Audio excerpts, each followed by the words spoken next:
السلام عليكم ورحمة الله وبركاته. الحمد لله رب العالمين وصلى الله على نبينا محمد وعلى آله وأصحابه أجمعين أما بعد. പ്രിയമുള്ള സഹോദരന്മാരെ, അൽ-അർബഊൻ അൽ-ഖൈരിയ്യ എന്ന് പറയുന്ന കിതാബിലെ ഹദീസാണ് നമ്മൾ പഠിച്ചുകൊണ്ടിരിക്കുന്നത്. ഇന്ന് ഇൻഷാ അല്ലാഹ് നമ്മൾ പഠിക്കുന്ന ഹദീസ് അത് രണ്ടാമത്തെ ഹദീസാണ്. عن أبي هريرة رضي الله عنه قال قال رسول الله صلى الله عليه وسلم خير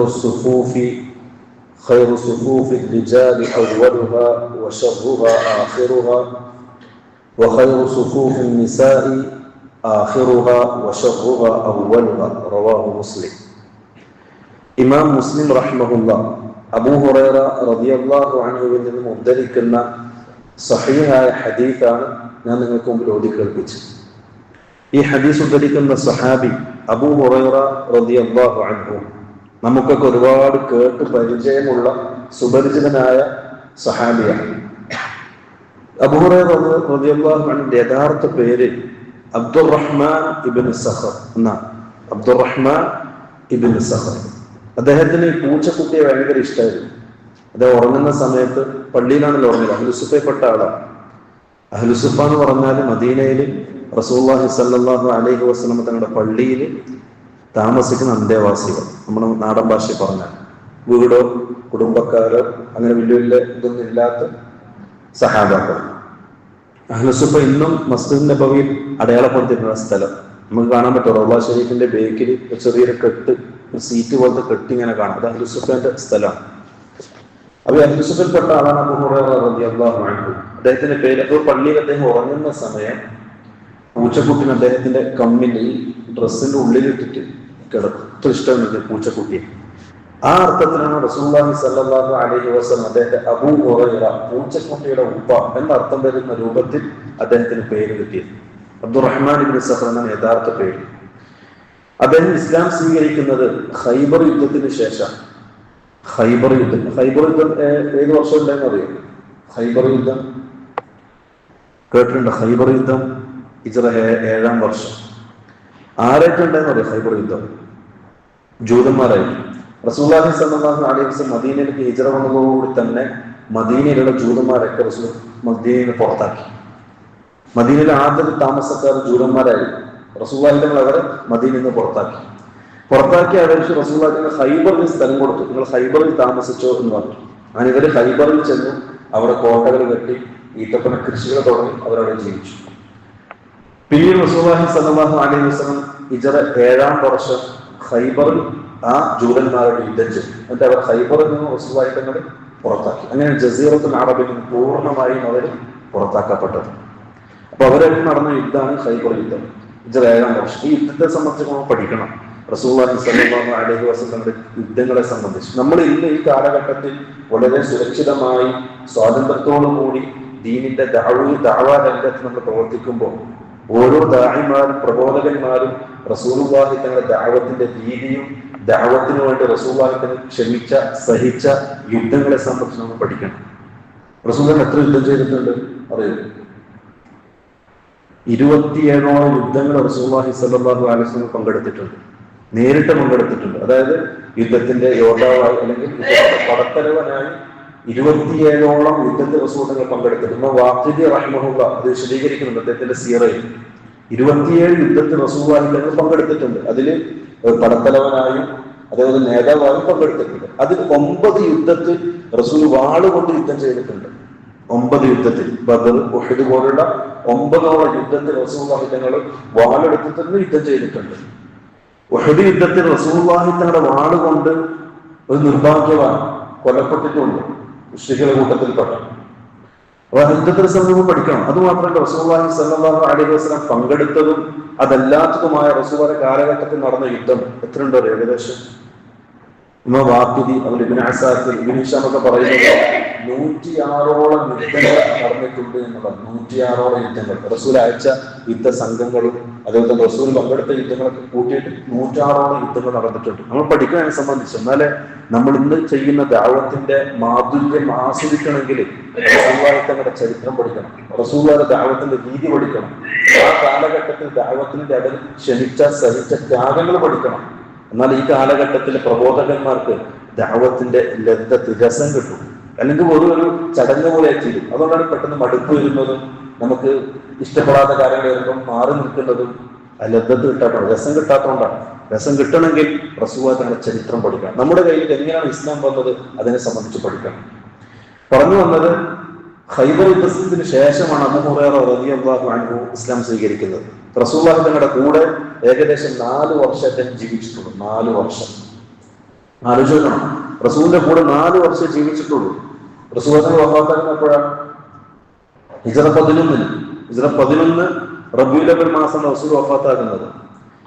ഇദ്ദേഹം ഇസ്ലാം സ്വീകരിച്ചത് ഹിജ്റ 7-ാം വർഷം. അപ്പൊ കൂടെ 4 വർഷം.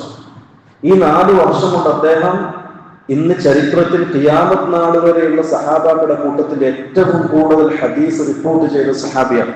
5374 ഹദീസ് അദ്ദേഹം റിപ്പോർട്ട് ചെയ്യുന്നുണ്ട്. ഏറ്റവും കൂടുതൽ ഹദീസ് റിപ്പോർട്ട് ചെയ്ത സഹാബി 5374. 2-ാം സ്ഥാനത്ത് അനസ് ബിൻ മാലിക്. അദ്ദേഹം 2000 ചില്ലാന ഹദീസ് റിപ്പോർട്ട് ചെയ്യുന്നുണ്ട്. ഇദ്ദേഹം 5374 ഹദീസ് റിപ്പോർട്ട് ചെയ്യുന്നു. അതിന്റെ അർത്ഥം അദ്ദേഹത്തിന് 4 വർഷം മുഴുവനായി റസൂലുള്ളാഹിയുടെ കൂടെ ആയിരുന്നു എന്നർത്ഥം. അതേപോലെ അബൂ ഹുറൈറ റളിയല്ലാഹു അൻഹു ഒരുപാട് മഹത്തുള്ള സഹാബിയാണ്. ആയിഷ റളിയല്ലാഹു അൻഹ വഫാത്തായി. എപ്പോഴാണ് വഫാത്തായി ആയിഷ റളിയല്ലാഹു അൻഹ? നമ്മൾ ഇന്നലെ സൂചിപ്പിച്ചു. എപ്പോഴാണ്? ഹിജ്റ 58. ഹിജ്റ 58 ആയിഷ റളിയല്ലാഹു അൻഹ വഫാത്തായപ്പോൾ ജനാസ നിസ്കാരത്തിന് ഇമാം എന്നത് ഈ അബൂ ഹുറൈറ റളിയല്ലാഹു അൻഹു ആണ്. കാരണം അബൂ ഹുറൈറ ഉസ്താദാണ് ആയിഷ റളിയല്ലാഹു അൻഹ.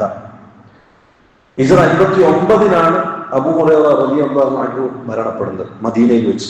അദ്ദേഹം ബഹ്റൈനിലെ ഗവർണറായിരുന്നു ഉമർ ഖത്താബിന്റെ കാലഘട്ടത്തിൽ. ഉമർ ഖത്താബ് റളിയല്ലാഹു അൻഹു അദ്ദേഹത്തെ ബഹ്റൈനിലെ ഗവർണറായി വെച്ച് അദ്ദേഹത്തിന്റെ കാലഘട്ടത്തിൽ. ബഹ്റൈൻ എന്ന് പറയുമ്പോൾ നമ്മൾ ഇന്നത്തെ ബഹ്റൈൻ അല്ല കേട്ടോ. റസൂലുള്ളാഹിയുടെ ചരിത്രത്തിൽ ബഹ്റൈൻ എന്ന് പറയുമ്പോൾ കുവൈത്തിന്റെ ഒരു ഭാഗം, ഇറാന്റെ ഒരു ഭാഗം, അതേപോലെ ഇമാറാത്തുൽ മുത്തഹിദ, യുഎഇന്റെ ഒരു ഭാഗം, ഖത്തറിന്റെ ഒരു ഭാഗം, ഇതൊക്കെ അടങ്ങിയിട്ടുള്ള ഒരു വലിയ പ്രവിശ്യയായിരുന്നു റസൂലുള്ളാഹിയുടെ കാലഘട്ടത്തിൽ ബഹ്റൈൻ എന്നതിൽ അറിയപ്പെട്ടത്. ഇന്നത് ചുരുങ്ങി ബഹ്റൈൻ മാത്രം ഒതുങ്ങി. അത് വിശാലമായ രാജ്യമായിരുന്നു. അവിടെ ഗവർണറായി ഉമർ ഖത്താബ് റളിയല്ലാഹു അൻഹു നിശ്ചയിച്ചത് ഈ അബൂ ഹുറൈറ റളിയല്ലാഹു അൻഹുവിനെയാണ്. ഹിജ്റ 40 മുതൽ 41 വരെ മദീനയിലെയും ഗവർണറായിരുന്നു അദ്ദേഹം. ഹിജ്റ 59 മദീനയിൽ വെച്ച് അദ്ദേഹം മരണപ്പെട്ടു. ബഖീലാണ് അദ്ദേഹത്തെ മറമാടിയത്. ഈ സഹാബിയാണ് ഈ ഹദീസ് ഉദ്ധരിക്കുന്നത്. അദ്ദേഹം പറയാം, റസൂലുള്ളാഹി സ്വല്ലല്ലാഹു അലൈഹി വസല്ലം തങ്ങൾ പറഞ്ഞു, ഖൈറു സുഫൂഫിൽ റിജാൽ, പുരുഷന്മാരുടെ സഫുകളുടെ കൂട്ടത്തിൽ ഏറ്റവും ഉത്തമമായ സഫ് അവ്വലുഹ, ആദ്യത്തെ സഫാണ്. നിസ്കരിക്കാൻ സഫ് കെട്ട് നിൽക്കുമല്ലോ. സഫ് കെട്ടുന്നതിന് വലിയ പ്രാധാന്യമുണ്ട്. സഫ് ശരിയാക്കി നിൽക്കുന്ന വാജ്യമാണ്, നിസ്കാരത്തിന്റെ പൂർത്തീകരണമാണ്. റസൂലുള്ളാഹി പറഞ്ഞു, നിസ്കാരത്തിന്റെ പൂർത്തീകരണത്തിൽപ്പെട്ടതാണ് സഫ് ശരിയാക്കി നിൽക്കുക എന്നുള്ളത്. ഒരു ദിവസം റസൂലുള്ളാഹി തങ്ങൾ സഹാബാക്കളോട് പറഞ്ഞു, നിങ്ങൾ അല്ലാഹുവിന്റെ അടുക്കൽ മലക്കുകൾ സഫ് കെട്ടി നിൽക്കുന്നത് പോലെ നിസ്കാരത്തിന് സഫ് കെട്ടി നിൽക്കുക. കാരണം നിസ്കാരത്തിൽ നിൽക്കുന്നത് അള്ളാന്റെ മുമ്പിലാണ്, അള്ളാഹുമായിട്ടുള്ള മുനാജാത്താണ്. അപ്പൊ മലക്കുകൾ അള്ളാന്റെ മുമ്പിൽ സഫ് കെട്ടി നിൽക്കുന്നത് പോലെ നിങ്ങൾ എന്ത് ചെയ്യുക? നിസ്കാരത്തിൽ സഫ് പൂർത്തിയാക്കി നിൽക്കുക. അപ്പൊ സഹാബാക്കൾ ചോദിച്ചു, അതെങ്ങനെയാണ്? റസൂൽ പറഞ്ഞു, ആദ്യം 1-ാമത്തെ സഫ് പൂർത്തീകരിക്കുക, ചേർന്ന് നിൽക്കുക. 1-ാമത്തെ സഫ് പൂർത്തീകരിച്ചതിന് ശേഷം 2-ാമത്തെ സഫിലേക്ക് കടക്കുക. ഒരാൾക്ക് ഒറ്റയ്ക്കൊരു സഫിൽ നിസ്കരിക്കാൻ അനുവാദമില്ല. കാരണം എന്റെ കൂടെ പിശാച് ഉണ്ടാകും. നിങ്ങൾ നിസ്കാരത്തിൽ വിടവുണ്ടാക്കാൻ പാടില്ല സഫുകൾക്കിടയിൽ. കാരണം പിശാച് വരികയും നിങ്ങൾ വസ്വാസാക്കാൻ തുടങ്ങും. അതിൽ പിശാച് എന്ന സ്ഥലം വിടാൻ പാടില്ല എന്നും ചില ഹദീസുകളിൽ കാണാം. അപ്പൊ റസൂലുള്ളാഹി പറഞ്ഞ പുരുഷന്മാരുടെ സഫുകളിൽ ഏറ്റവും ഉത്തമമായത് 1-ാമത്തെ സഫാണ്. വേറെ ഹദീസിൽ കാണാം, റസൂലുള്ളാഹി സ്വല്ലല്ലാഹു അലൈഹി വസല്ലം തങ്ങൾ പറയാം, നിങ്ങൾക്ക് 1-ാമത്തെ സഫിന്റെയും ബാങ്ക് വിളിക്കുന്നതിന്റെയും മഹത്വം നിങ്ങൾ തിരിച്ചറിഞ്ഞാൽ നിങ്ങൾ ഓടിയിട്ട് പള്ളിയിലേക്ക് വരും. 1-ാമത്തെ സഫ് പിടിക്കാൻ വേണ്ടിയിട്ട്, 1-ാമത്തെ സഫ് പിടിക്കാൻ നിങ്ങൾ ഓടിയിട്ട് പള്ളിയിലേക്ക് വരും. അങ്ങനെ എല്ലാവരും ഒന്നിച്ച് ഓടി വന്നു. പള്ളിയിലെ വാതിൽ കൂട്ടിയിട്ടുള്ളത്.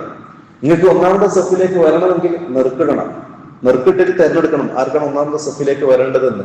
അങ്ങനെയാണെങ്കിൽ നിങ്ങൾ അതും ചെയ്യും, 1-ാമത്തെ സഫ് കിട്ടാൻ, അതിന്റെ മഹത്വം മനസ്സിലാക്കിയാൽ എന്ന് റസൂലുള്ളാഹി സ്വല്ലല്ലാഹു അലൈഹി വസല്ലം. നമ്മൾ ജുമുഅക്ക് വരുമ്പോൾ വയസ്സന്മാരുണ്ടാവും, സ്വാഭാവികം. കുറച്ച് പ്രായം ചെന്ന ആൾക്കാർക്ക് ചാരി ഇരിക്കേണ്ട വരും, ബുദ്ധിമുട്ടൊക്കെ ഉണ്ടാവും, സ്വാഭാവികം. ഇവർക്ക് ഇരിക്കാം. ചെറുപ്പക്കാരായ പുള്ളന്മാരൊക്കെ എന്ത് ചെയ്യും? ജുമാക്ക് വന്നിട്ട് ബേക്കിൽ ചാരി ഇരിക്കും. നിർഭാഗ്യവാന്മാർ. ഇവർ കൂടി നഷ്ടപ്പെടുന്നു, വെറുതെ ഹൈറില്ലാതാക്കുക. കഴിവതും ഒന്നാമത്തെ സഫിൽ തന്നെ നിസ്കരിക്കാൻ ശ്രമിക്കണം. ബേക്കിലാകാൻ പാടില്ല. ബേക്കിലാകുന്നത് റസൂലുള്ളാഹി പറഞ്ഞു, പുരുഷന്മാരുടെ സഫുകളിൽ ഏറ്റവും പിറകിലുള്ളതാണ് ഏറ്റവും ശർറായ മോശമായ സഫ് എന്ന് റസൂലുള്ളാഹി പഠിപ്പിച്ചു. അപ്പൊ ഒന്നാമത്തെ സഫിലേക്ക് നിങ്ങൾ മുന്നിട്ട് വരിക, നന്മകളിലേക്ക് മുന്നേറുക, ഒന്നാമത്തെ സഫ് സ്ഥാനം പിടിക്കാൻ നോക്കുക. റസൂലുള്ളാഹി തന്നെ പറഞ്ഞു, നിങ്ങൾ ഒന്നാമത്തെ സഫിൽ എന്റെ തൊട്ടി പിറകെ നിൽക്കേണ്ടത് ഇൽമുള്ള ആൾക്കാരാണ്. അതിനുശേഷം അവരെ കൂടെ ചേർന്ന് നിൽക്കേണ്ടത് ഉലിന്നുഹ. ഉലിന്നുഹ എന്ന് പറഞ്ഞാൽ ഇൽമുള്ളവർ, ഹിൽമുള്ളവർ, വിവേകമുള്ളവർ, ബുദ്ധിയുള്ളവർ. എന്റെ അർത്ഥം എന്താ? ചില പണ്ഡിതന്മാർ പറഞ്ഞു, ഒന്നാമത്തെ സഫിൽ നിൽക്കുന്ന ആൾക്കാർക്ക് ബുദ്ധിമാന്മാരായിരിക്കും. കാരണം അവർക്കറിയാം ആ സഫിൽ നിന്നാൽ കിട്ടുന്ന ഗുണങ്ങളും ആ സഫിൽ നിന്നാൽ കിട്ടുന്ന കൂലിയും അവർക്കറിയാം, നഷ്ടപ്പെടുത്തൂല. അപ്പൊ കഴിവിന്റെ പരമാവധി പ്രിയമുള്ളവരെ ഒന്നാമത്തെ സഫിൽ ഇടപെടിക്കാൻ പരിശ്രമിക്കുക. ദുനിയാവിൽ കിട്ടുന്ന ചാൻസുകളൊന്നും നഷ്ടപ്പെടുത്താതിരിക്കുക. പിന്നെ വീണ്ടും റസൂലുള്ളാഹി സ്വല്ലല്ലാഹു അലൈഹി വസല്ലം പറഞ്ഞു, സ്ത്രീകളുടെ സഫ് കെട്ടുന്ന വിഷയത്തിൽ അവരുടെ ഖൈറായ സുഫൂഫ് ആഖിറുഹ, അവസാനത്തെ സഫാണ്. ആണുങ്ങളെ നേരെ ഓപ്പോസിറ്റാണ് പെണ്ണുങ്ങൾക്ക്. അതേപോലെ തന്നെ ഒന്നാമത്തെ സഫാണ് അവർക്ക് മോശമായത്. ഇത് പറയാൻ കാരണം എന്താ? റസൂലുള്ളാഹി സ്വല്ലല്ലാഹു അലൈഹി വസല്ലം തങ്ങളുടെ കാലഘട്ടത്തിൽ സ്ത്രീകൾ പള്ളി പോകാറുണ്ട്, പള്ളി നിസ്കരിക്കാറുണ്ട്.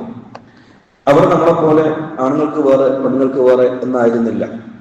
റസൂലുള്ളാഹി തങ്ങളുടെ പള്ളിയിൽ ആദ്യം ആണുങ്ങൾ സഫ് കെട്ടി നിൽക്കും, അതിന്റെ ബേക്ക് ഭാഗത്തായിരിക്കും പെണ്ണുങ്ങൾ സഫ് കെട്ടി നിൽക്കുക.